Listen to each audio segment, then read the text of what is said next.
मुझे अपनी देवरानी से बहुत जलन महसूस होती थी, क्योंकि वो शादी के तुरंत बाद ही प्रेग्नेंट हो गई थी, जबकि मैं तो बांझ थी। अब तो सास मुझे हर वक्त ताने देती और कहती जल्दी तेरी डिवोर्स दिलवाऊंगी। मैं बहुत डर गई थी, मगर मैं उस वक्त बहुत हैरान होती जब हर रात मेरे पैरों पर गिरकर मेरी देवरानी कहती, दीदी देख लेना, जिस दिन बच्चा जन्म दूंगी उसी दिन मुझे सब घर से धक्के मारकर निकाल लेंगे, मुझे माफ कर दो। दीदी मैं बड़ी हैरान होती कि ये ऐसा क्यों कहती है।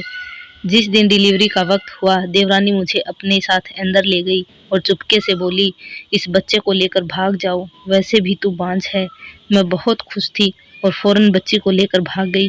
जैसे ही दूध पिलाने के लिए मैंने उसे बच्चे से कपड़ा हटाया तो मेरे होश उड़ गए, क्योंकि वहाँ बच्चा नहीं बल्कि पति का बड़ा। जिंदगी फूलों की सीज नहीं होती, हर इंसान का इम्तिहान होता है, मगर ना जाने मेरे हिस्से में इतने इम्तिहान क्यों आए थे। मैंने तो सोचा था कि शादी के बाद मेरी ज़िंदगी खुशियों से भर जाएगी, मैं अपने ससुराल वालों पर राज करूंगी। ये खुशी भी मेरे दिल में इसलिए पैदा हुई थी क्योंकि मैं बहुत ज़्यादा हसीन थी, हर देखने वाला मुझे सराहता था। मगर शादी के बाद मेरी ज़िंदगी में सिर्फ बदलाव आई थी, जिससे कोई खुशी नहीं मिली। मेरी खूबसूरत से मेरी ननद बहुत जलती थी। इस बात का अंदाज़ा मुझे शादी के दूसरे दिन ही हो गया था, जब मैं सुबह नहाकर कमरे से बाहर निकली ताकि अपने और अपने पति के लिए नाश्ता बना सकूं। मगर मुझे पता नहीं था कि मेरे ना होने पर मेरी ननद मेरे कमरे में घुस जाएगी। जब मैं नाश्ता बनाकर वापस कमरे में गई तो उसने मेरा सारा सामान उलट पलट किया हुआ था। मैं हक्का बक्का रह गई। मैं बोली, सिमरन ये सब क्या है? उसके चेहरे पर जरा सी भी शर्मिंदगी नहीं आई थी। वो जलकर बोली, भाभी मैं वो करीम ढूंढ रही हूँ जिसको लगा लगा कर आपका रंग इतना सफ़ेद हुआ है। मैं तो उसकी बात सुनकर हैरान रह गई थी। मैं बोली, सिमरन ये तो मुझसे भी पूछ सकती थी, यूँ मेरे कमरे की तलाशी लेने की क्या बचपना है। मैं कोई करीम नहीं लगाती, मेरा रंग ऐसा ही है। सिमरन मुझे घूरकर कमरे से बाहर निकल गई थी। जब मेरा पति अजय कमरे में आया तो मैंने उसे उसकी बहन की शिकायत की। वो कहने लगा, ये सब बातें मत सोचो, मेरी बहन बड़ी जिद्दी है, उसके दिल में जो आता है वो ही करती है। अजय कहने लगे, गीता एक बात मैं तुमसे कह देता हूँ कि अगर तुम मेरे घर में रहना चाहती हो तो कभी भूलकर भी मेरी बहन के साथ बदतमीजी मत करना। मेरे पति की बात मेरे पैर बांध दिए थे। खैर, अगले दिन मेरी ननद ने मेरे सारे मैरून सूट ले ली थी और कहने लगी, भाभी आप इस घर में ये रंग नहीं पहन सकती। मैं हैरान हुई और बोली, क्यों, इसकी क्या वजह है? सिमरन कहने लगी, क्योंकि आप मैरून रंग में बहुत सुंदर लगती हैं, आपके सामने मेरा रंग काली शाही लगता है। मैं तो उस लड़की की बातें सुनकर परेशान हो जाती थी, न जाने वो मेरा और अपना मुकाबला क्यों करती थी। मैंने उसकी शिकायत फिर से अपने पति को कर दी और मेरे पति ने बड़े आराम से कह दिया था कि जैसा सिमरन कहती है वैसा ही करो। मेरे दिल में ये सवाल पैदा होता कि मुझे यह तो बताएं कि मेरी शादी आपसे हुई है या आपके सिमरन से, मगर मैं ये सवाल करने की हिम्मत नहीं कर सकती थी। यूं ही मेरी शादी को 2 माह गुजर गए थे। इन 2 माह में मेरे पति ने कभी भी मुझे खुलकर बात नहीं की थी। वो मुझे अपना महाकुंभ समझता था, मुझे अपने कामों का हुक्म देता जो कि मैं चुपचाप कर दिया करती थी। मैं अक्सर सोचती, क्या शादी ऐसी होती है जिसमें 2 अजनबी एक छत के नीचे रहते हैं, ज़रूरत के तहत वो काम भी आते हैं, मगर फिर भी वो सारी जिंदगी अजनबी रहते हैं। खैर 2 माह के बाद मेरी ज़िंदगी में एक और परेशानी ने सर उठा लिया था। वो ये कि मेरी सास ने मुझसे पूछा, बहू कोई खुशखबरी है? मैं उनकी बात पर बोली, नहीं आंटी, अभी तो नहीं है, इतनी जल्दी खुशखबरी की ज़रूरत भी क्या है। मेरी सास सुनीता हंसकर बोली, लो तुमने भी खूब कहा। तुम्हें मालूम है मेरी बहन की बहू पहले ही हफ्ते में गर्भ से हो गई थी, और एक तुम हो कि 2 माह गुजरने के बाद भी सूखे पेड़ की तरह खड़ी हो। उफ, मेरी सास की बात मेरा दिल दुखा दिया था। क्या यह सही बात थी? उन्हें भगवान से डर भी नहीं आया? मैंने सर झटक दिया था। अब मेरी सास और ननद उठते बैठते मुझे ताना देती थी। यूं ही देखते देखते वक्त रेत की तरह हाथों से निकल गया। 1 साल हो गया था, मगर मैं अभी तक अपने पति को कोई खुशखबरी नहीं दे सकी थी। सच तो ये था कि मेरे पति ने कभी मुझसे बच्चे के लिए बात भी नहीं किया था। ऐसा लगता था कि उन्हें मेरे जिस्म से कोई दिलचस्पी ही नहीं। मैं बचा दे सकी तो भी ठीक है, और अगर ना दे सकी तो इसका हल तो मेरी सास ने पहले ही निकाल के रखा हुआ था। वो कहने लगी थी कि मुझे चंद दिन बर्दाश्त करना है, फिर मैं तुम्हें डिवोर्स दिलवा दूंगी।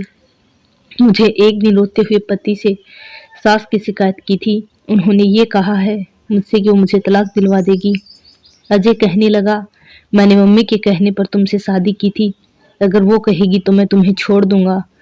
ये बात मैंने बड़ी मुश्किल से बर्दाश्त किए थे। बर्दाश्त करने के अलावा मेरे पास कोई और चारा भी नहीं था। खैर, मेरी सास आजकल बहुत बिजी से रहने लगी थी। वो मेरे देवर विजय के लिए रिश्ता ढूंढ रही थी, मगर इन हालात में भी वो उठते बैठते मुझ पे तानों की बरसात करती थी। अक्सर कहती थी कि कहीं ऐसा ना हो कि मैं अपने विजय की पत्नी गीता जैसी बांझ लड़की ढूंढ लूं। मैं ये बातें सुनकर सोचती, क्या मैं सच में बांझ हूँ या बच्चे में देर भगवान की तरफ से है। मैंने सोचा कि अपना इलाज डॉक्टर से करवा कर देखती हूँ, शायद भगवान मुझे खुशी दे दे। मैंने अपने पति अजय से कहा कि आप मुझे लेडी डॉक्टर के पास ले चलें। मेरा पति मुझे देखकर बोला, गीता, मेरे पास इतने पैसे नहीं हैं कि मैं तुम्हारा इलाज करवाता रहूं। मैंने ये सुना है कि जो औरत बांझ होती है वो अपना जितना मर्जी इलाज करवा ले, वो औलाद पैदा करने के काबिल नहीं हो सकती। मैं तो रोने लगी थी। ये बातें मुझे दिमागी तौर पर बीमार कर रही थी। उन दिनों मेरी सास के विजय के लिए एक अच्छी लड़की मिल गई थी। मैंने सोचा कि क्या पता कि देवरानी के आने के बाद मेरे हालात बदल जाएं। इसलिए मैंने इस शादी की तैयारियों में बढ़ चढ़कर हिस्सा लिया था। घर के सारे काम मैंने अपने हाथों में लिए थे। और फिर एक रोशन दिन में सीता मेरी देवरानी बनकर हमारे घर आ गई थी। मैं बहुत खुश थी कि चलो हम दोनों की खूब दोस्ती हो जाएगी, मगर ये मेरी गलत फहमी ही साबित हुई थी, क्योंकि वो सीता बहुत पढ़ी लिखी थी। वो तो अपने काम से ही काम रखती थी, किसी के साथ ज्यादा बातचीत भी नहीं किया करती थी। मैं ही बहाने बहाने से उसका दिल हासिल करने की कोशिश करती थी, मगर वो कोई खास जवाब ही नहीं देती। असल में सीता अपने लिए पनाह ढूंढ रही थी। मेरी ननद सिमरन भी सीता के साथ बहुत अच्छी थी। उसने सीता पर किसी किस्म की कोई पाबंदी नहीं लगाई थी कि आप फला रंग नहीं पहनेंगी या ये या वो। सीता की शादी को अभी 2 हफ्ते ही हुए थे कि उसका जी मतलाने लगा था, और ये सब देखकर मैं अंदर ही अंदर सहम गई थी कि कहीं ऐसा ना हो जाए कि सीता प्रेग्नेंट हो। अगर वो प्रेग्नेंट हो गई तो मुझ पर जिंदगी तंग कर दी जाएगी। एक दिन सीता चकरा कर गिर गई थी। उसे अस्पताल ले जाया गया तो पता चला कि वो तो प्रेग्नेंट है, और ये खबर मुझ पर बिजली बनकर गिरी थी। उस दिन के बाद तो मेरी सास को मुझे कोसने के लिए बहाना मिल गया था। वो उठते बैठते मुझे बांझपन के ताना दिया करती थी। सिर्फ इतना ही नहीं, मेरी जवान ननद भी मुझे ताना देने में पीछे नहीं थी। मैं तो हैरान होती थी कि वो कैसी लड़की है जिसे इस बात से भी डर नहीं लगता कि मेरे बड़े बोल मेरे आगे ही ना जाएं। रात हुई तो मैं अपने कमरे में जाकर लेट गई थी। दिल पर बहुत ज्यादा मायूसी छाया। तभी मेरी देवरानी मेरे कमरे में आ गई थी। यह पहली बार हुआ था। इससे पहले तो कभी भी मेरे कमरे में नहीं आई थी। उसकी आंखें भीगी हुई थी। मैं जल्दी से उठकर बैठ गई थी। मैं बोली, क्या बात है सीता, सब खैर तो है ना, तुम्हारी तबीयत तो ठीक है ना? वो रोते हुए बोली, मैं आपको दीदी कह सकती हूँ क्या? मैंने इस बात से सर हिला दिया और बोली, इसमें पूछने वाली कोई सी बात है जो मुझे बिल्कुल दीदी कह सकती हो? सीता कहने लगी कि बाजी, मैं देख रही हूँ, घर में जब से यह पता चला है कि मैं प्रेग्नेंट हूँ तब से आप पर जिंदगी तंग कर दी गई है। मैं खुद को आपका दोषी समझने लगी हूँ। मैं बोली, अरे नहीं नहीं, कैसी बातें कर रही हो? औलाद तो भगवान के हाथ में है। या भगवान जिसे चाहे दे और जिसे चाहे ना दे, उसके साथ कोई जबरदस्ती तो नहीं चलती ना। तुम दिल में बिल्कुल भी ख्याल मत लाना कि तुम मेरी मुजरिम हो। उसने इधर उधर देखा और फिर धीरे से बोली, दीदी आपको एक बात बताऊं, ये जो लोग अभी मेरे प्रेग्नेंट होने पर खुश हो रहे हैं, जिस दिन मैं बच्चा दे दूंगी यही लोग मुझे धक्का देकर ही इस घर से निकाल देंगे। मैं परेशान हो गई और बुरी बात है, भगवान ना करे कभी तुम पर ऐसा दिन आए, भगवान सब खैर करेंगे। वो मेरी बात सुनकर मुस्कुरा दी और उठकर मेरे कमरे से बाहर निकल गई। थोड़ी देर बाद ही कमरे में अजय आ गए थे। वो बहुत बेचैन लग रहे थे, कमरे में यहाँ वहाँ टहल रहे थे। इससे पहले मैंने कभी उन्हें इतने परेशान नहीं देखा था। ऐसा लग रहा था जैसे वो मुझसे कुछ कहना चाह रही हूँ, मगर उन्हें कोई शब्द नहीं मिल रहा हो। मैं खुद ही आगे बढ़कर बोली, क्या बात है अजय, आप मुझसे कुछ कहना चाहते हैं? मेरी बात सुनकर उन्हें थोड़ी हिम्मत मिली थी। वो बोले, हाँ, मुझे तुमसे एक बात पूछनी। ये विजय की पत्नी अभी तुम्हारे पास क्यों आई थी? मैं बोली, बस वैसे ही मुझसे बात कर रही थी। अजय जल्दी से मेरे पास बैठ गए और बोले, अच्छा, क्या बात कर रही थी? मैंने आज तक उन्हें किसी में इस कदर दिलचस्पी लेते हुए नहीं देखा था। मैं बोली, बस कुछ नहीं। वो फिर से बोले, मुझे एक एक बात बताओ, तुम दोनों में क्या बातें हुई थी? मुझे अब अजय पर गुस्सा आ रहा था। उन्होंने मुझ में तो कभी इतनी दिलचस्पी नहीं ली थी। मैं बोली, बस वो अपने प्रेग्नेंट के बारे में बात कर रही थी। अजय का चेहरा रेड पड़ गया था। वो बोले, कैसी बातें, मतलब प्रेग्नेंट की क्या बातें कर रही थी? वो सवाल से सवाल निकालते जा रहे थे। मैं चढ़कर बोली, हम औरतों की बात है, आप मर्द इससे दूर रहें। मैं जल्दी से उठकर बाहर निकल गई थी। मेरे लिए अजय का ये व्यवहार बड़ा अजीब था। मुझे तो सीता की बातें भी अजीब लगी थी, लेकिन दोनों ही अपनी बातों के पीछे छुपे राज से मुझे आगाह नहीं कर रहे थे। उधर मेरी सास तो सीता की तारीफ की जा रही थी, जबकि विजय भी बहुत खुश था। वो अपनी पत्नी के लिए तरह तरह के फूल लाया करता था और ये सब देखकर मेरे दिल में चाहत रह जाती थी। अक्सर यह ख्याल भी आता कि भगवान, यहाँ किस चीज की कमी है? अगर वो मेरी देवरानी को औलाद दे सकता है तो मुझे क्यों नहीं दे सकता? मैं इन्हीं बातों की सोच रही थी, जबकि अजय नाश्ते के लिए किचन में आ गए थे। वो बोले, क्या सोच रही हो? मैं बोली, मैं सोच रही हूँ कि मैं किसी डॉक्टर के पास चली जाऊं। खुद से इस बार आपको नहीं कहूंगी कि आप मुझे साथ ले चलें। मेरी बात सुनकर अजय हंसकर बोले, गीता, सीता के प्रेग्नेंट हो जाने के बाद तो तुम्हें अपने बांझपन का यकीन हो जाना चाहिए था। तुम ना जाने अब तक किस खुश फहमी में बैठी हुई हो। मैं ये सब बातें सुन सुनकर तंग पड़ चुकी थी। पहले तो बहुत रोया करती थी, मगर अब तो रोना भी नहीं आता था। जे नाश्ते करके चल गए थे तो थोड़ी देर बाद सीता किचन में आ गई। वो बोली, दीदी, मुझे बहुत भूख लगी है। मैं बोली, तू बैठ, मैं तुम्हारे लिए नाश्ता बना देती हूँ। वो मेरी बहुत शुक्रगुजार हुई थी। जब से पता चला था कि सीता प्रेग्नेंट है, तब से मेरी सास उसे काम नहीं करने देती थी। यहाँ तक कि नाश्ता भी खुद बनाकर दिया करती थी। वो नाश्ता करने लगी और बोली, दीदी, आपके घर वाले कहाँ हैं? वो आपसे कभी मिलने क्यों नहीं आते? सीता की बात सुनकर ना चाहते हुए भी मेरी पलकें भीग गई। मैं बोली, सीता, मैं जब छोटी सी थी तब मेरे पापा की मृत्यु हो गई थी। बहन भाई तो मेरा कोई था ही नहीं। अब मेरी शादी हुई और कुछ दिन बाद ही पता चला कि अब मम्मी भी चल बसी। मेरा कोई मायका नहीं। मुझे मालूम है कि मेरी सास ने मुझे अपने बेटे के लिए पसंद भी इसलिए किया था क्योंकि मेरे आगे पीछे कोई नहीं था। अब देखो ये लोग मेरे साथ क्या सलूक कर रहे हैं। अगर मेरे आगे पीछे कोई होता तो मुझे ये दिन न देखने पड़ते। सीता मेरी बातें सुनकर बहुत उदास हो गई थी। मैं बोली, सीता, भगवान का शुक्र है कि तुम प्रेग्नेंट हो, वरना तुम्हें भी वो ही अजाब झेलने पड़ते जिनसे मैं गुजरी हूँ। सीता की आंखों से बड़ी बेबसी छा गई थी। वो बोली, क्या हुआ? अगर अभी मुझे वो दुख सहना नहीं पड़ा जिसे आप गुजर रही हैं, मैं जब बच्चा जन्म दूंगी तब आप देखना मेरे साथ लोग क्या सलूक करते हैं। मैं बोली, सीता, मुझे बताओ, तुम ऐसी बातें क्यों करती हो? मुझे तो लगता है कि बच्चे देने के बाद तुम इस घर की लाडली बहू बन जाओगी। वो हंसकर बोली, आपकी बुरा ख्याल है। इतना कहकर वो चली गई थी। रात हुई तो वो फिर से मेरे कमरे में आई थी। हाथ जोड़कर मुझसे माफी मांगती रही और रोती रही। मुझे नहीं मालूम कि वो ये सब क्यों करती थी। खैर, यूं ही वक्त गुजरता गया और उसका पेट फूलने लगा था।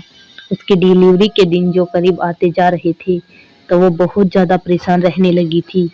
एक दिन सुबह से ही उसकी हालत बड़ी अजीब थी। तब मेरी देवरानी अपने कमरे में चली गई। उसने कमरे को अंदर से कुंडी लगा दी थी। उसकी तकलीफ से भरी आहों की आवाज बाहर सुनाई दे रही थी। ऐसे लगता था जैसे वो किसी सच की बात से गुजर रही है। मेरी सास को तड़फ उठी थी। दरवाजा बजाने की लगी थी कि बहू, दरवाजा खोलो, तुम्हें डॉक्टर के पास ले चले। मगर सीता बोली, नहीं मम्मी, मैं अपनी डिलीवरी खुद ही करूंगी। उसकी यह बात सुनकर मेरी सास तड़प उठी थी। कहने लगी, ये कैसा बचपना जिद है? ऐसा ना हो कि हम अपने वारिस को खो दें। फिर मेरी सास बोली, अच्छा चलो मैं किसी दाई को बुला लेती हूँ। तभी सीता ने इनकार कर दिया था। वो बोली, आप बस गीता को मेरे पास भेज दें। मैं बड़ी परेशान हो गई थी क्योंकि मुझे इस मामले का कुछ समझ बूझ नहीं थी। मैं किस तरह सीता की मदद कर सकती थी। मेरी सास ने मुझे जल्दी से कमरे की तरफ ढकेल दिया था। सीता ने दरवाज़ा खोला तो अंदर चली गई। मैं जैसे ही कमरे में गई और उसने मुझे एक कंबल थमा दिया था, वो बोली, दीदी आप मेरे बच्चे को लेकर यहाँ से भाग जाएं, नहीं तो ये लोग मुझसे मेरा बच्चा छीन लेंगे। आप तो वैसे भी बांझ हैं, मेरे इस बच्चे की देखभाल करना। मैं बोली, आखिर मैं कहाँ जाऊँगी। सीता ने मुझे एक कागज़ दिया, उस पर एक पता लिखा था। मैंने वो बच्चा पकड़ा और सीता के कमरे के पिछले दरवाजे से निकल गई थी। मुझे नहीं पता था कि मेरे पीछे क्या हुआ होगा। मैं और उनके बच्चे को बड़ी होशियारी से लेकर आगे बढ़ रही थी। आखिरकार वो पता भी आ गया जहाँ मुझे पहुँचना था।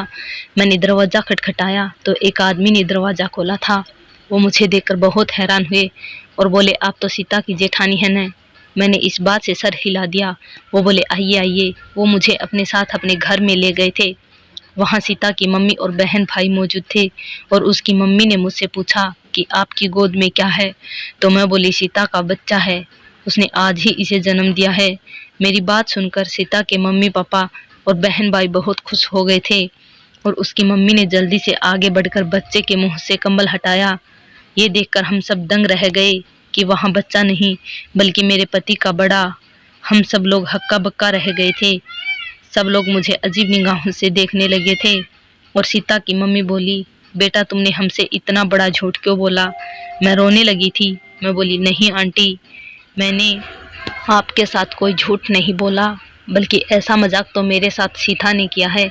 मैं बांझ हूँ। आंटी जी, सीता कहने लगी कि आप तो वैसे भी बांझ हैं, फिर आप ऐसा करें कि मेरा बच्चा लेकर इस घर से भाग जाएं, मगर देखिए यहाँ तो बच्चा है ही नहीं। तब सीता की बहन आगे बढ़ी, बोली, सीता आपके साथ मजाक नहीं कर सकती, जरूर कोई ना कोई राज की बात है इस कंबल में छिपी है। इस कंबल में बच्चा नहीं है तो क्या हुआ, आपके पति के नाम की डॉक्टर रिपोर्ट तो है ना। मैं मायूस हो गई थी। मैं बोली, मुझे अजय की डॉक्टर रिपोर्ट का क्या करना है। तब सीता की बहन ने वो फाइल मुझसे पकड़ ली थी। वो अब उस फाइल को पढ़ रही थी। वो एकदम से चौंक गई थी। कहने लगी, ये देखो दीदी, मैंने कहा था ना कि सीता आपके साथ मजाक नहीं कर सकती।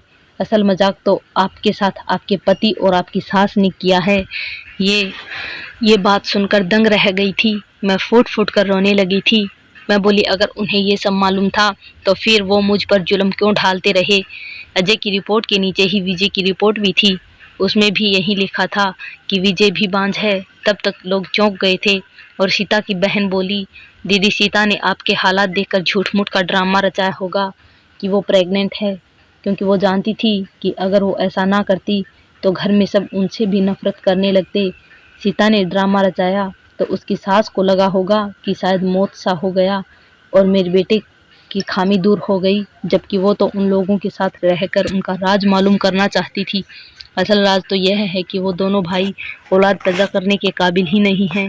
तो अब मुझे समझ में आया कि सीता क्यों कहती थी कि इन लोगों ने मुझसे बच्चा छीनकर मुझे घर से निकाल देना है।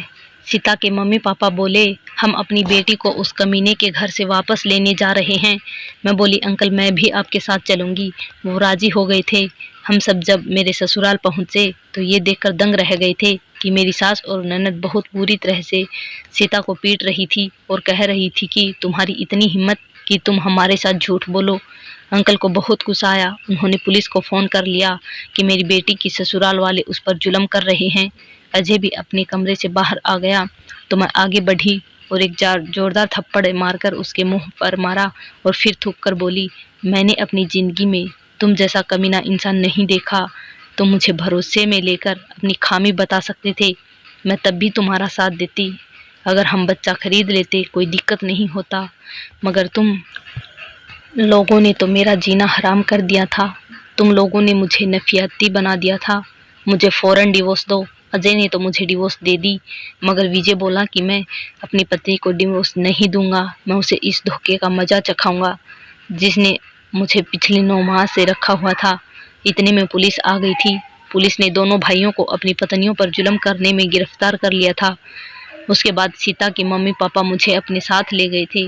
वो कहने लगे कि आज से हमारी बेटी बनकर रहोगी। सीता ने अपने पति पर डिवोर्स का मुकदमा दर्ज कर दिया था। उसे भी डिवोर्स हो गई थी और यूं हम दोनों लड़कियों की जिंदगियां सीता को समझदारी की वजह से बच गई थी। धन्यवाद दोस्तों। वीडियो पसंद आई हो तो लाइक करें, चैनल को सब्सक्राइब करें और कमेंट जरूर करें।